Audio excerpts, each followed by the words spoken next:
আসসালামু আলাইকুম রহমতুল্লাহ। বন্ধুরা, 15ই অক্টোবর থেকে শুরু হতে যাচ্ছে আমাদের তদবির ও রুকিয়া শিক্ষা কোর্স। যেই সমস্ত বন্ধুরা ভর্তি হতে আগ্রহী, ডিসপ্লেতে দেওয়া নাম্বারে যোগাযোগ করে ভর্তি হয়ে যাবেন ইনশাআল্লাহ। আজকে একটি গুরুত্বপূর্ণ বিষয় নিয়ে আপনাদের সাথে আলোচনা করতে যাচ্ছি। স্বাভাবিক অবস্থায় যেই বইগুলো আমি অধ্যয়ন করি বর্তমানে, ওই বইগুলোর মধ্য থেকে যেই বিষয়গুলো আমার কাছে চমৎকার মনে হয়েছে এবং মানুষের জন্য ফায়দাজনক হবে বলে আমি মনে করেছি, এই বিষয়গুলো আপনাদের সাথে শেয়ার করে থাকি, যাতে অন্তত একজন মানুষের হলেও যেন উপকার হয়।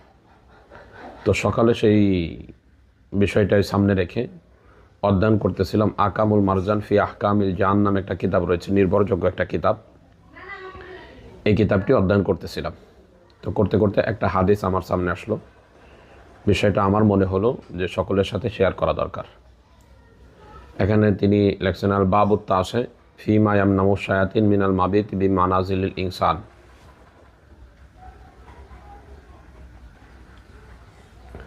তো এই অধ্যায়ের মধ্যে মুসলিম শরীফ এবং আবু দাউদ শরীফের একটা হাদিস আনা হয়েছে।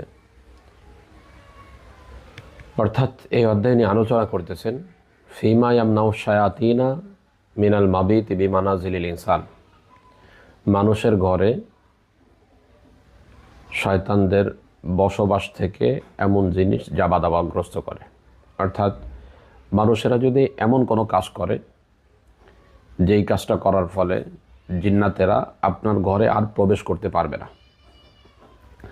আমাদের কাছে অনেক ফ্যামিলি থেকে লোকেরা এসে বলে যে হুজুর, বাড়িতে প্রচুর পরিমাণে জিন্নাতেরা বিরক্ত করতেছে, এই বাড়িতে থাকাই যাচ্ছে না, বাসা পরিবর্তন করে ফেলবো কিনা, এখানে কোনো ভয়ানক সমস্যা আছে কিনা, বাড়িটা বন্ধ করতে হবে কিনা।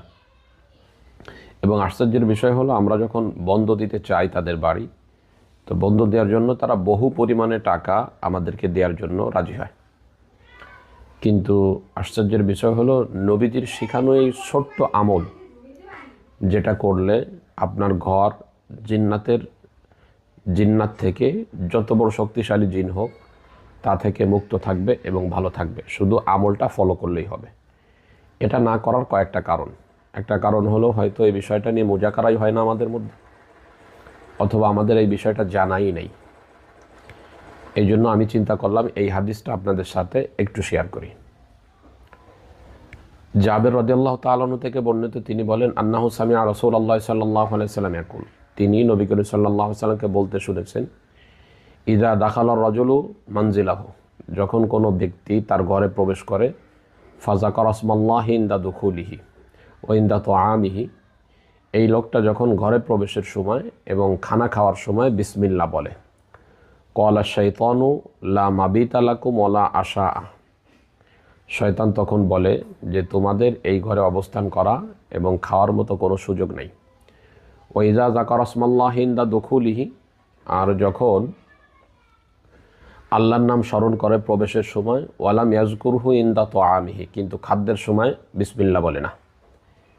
ইয়াকুলু, তখন শয়তান বলে, আদরাক্তুমুল আশা ওয়ালা মাবিতা লাকুম, শয়তান তখন বলে যে তোমরা খাদ্য পেয়ে গেছো কিন্তু এই ঘরে তোমরা থাকতে পারবে না।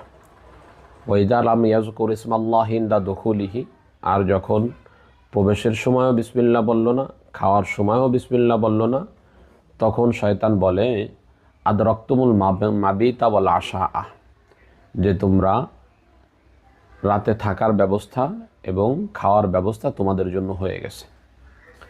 তাহলে এই হাদিসটা থেকে আমরা দিবালোকের না স্পষ্ট হইলাম যে আমরা যখন পরিবারের সদস্যরা ঘরে প্রবেশ করি বাহির থেকে, তো প্রবেশের সময় এই ছোট্ট দোয়া শুধু বিসমিল্লাহ বলে যদি আপনি প্রবেশ করেন এবং খানা খাওয়ার শুরুতে যদি বিসমিল্লাহ বলে আপনি খানা খান, তাহলে আপনার ঘরের মধ্যে জিন্নাতেরা প্রবেশ করতে পারবে না এবং আপনাদের পরিবারকে জাদু দ্বারা ক্ষতিগ্রস্ত করতে পারবে না।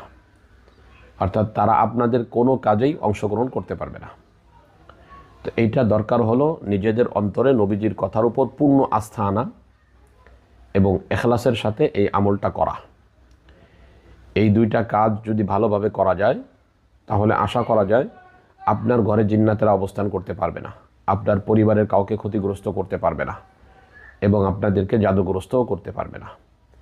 এই জন্য এই হারিয়ে যাওয়া নবীজির সুন্নাহ, নবীজির আমল, এগুলো আমাদের আঁকড়ে ধরা দরকার। যদি এটাকে আমরা আঁকড়ে ধরি, আপনি এই আপনার পরিবারকে, আপনার ঘরকে জিন্নাতের অনিষ্ট থেকে ভালো রাখতে পারবেন ইনশাআল্লাহ। আজকে এ পর্যন্তই, দেখা হবে অন্য কোনো দিন অন্য কোনো বিষয় নিয়ে। আসসালামু আলাইকুম ওয়া রাহমাতুল্লাহ।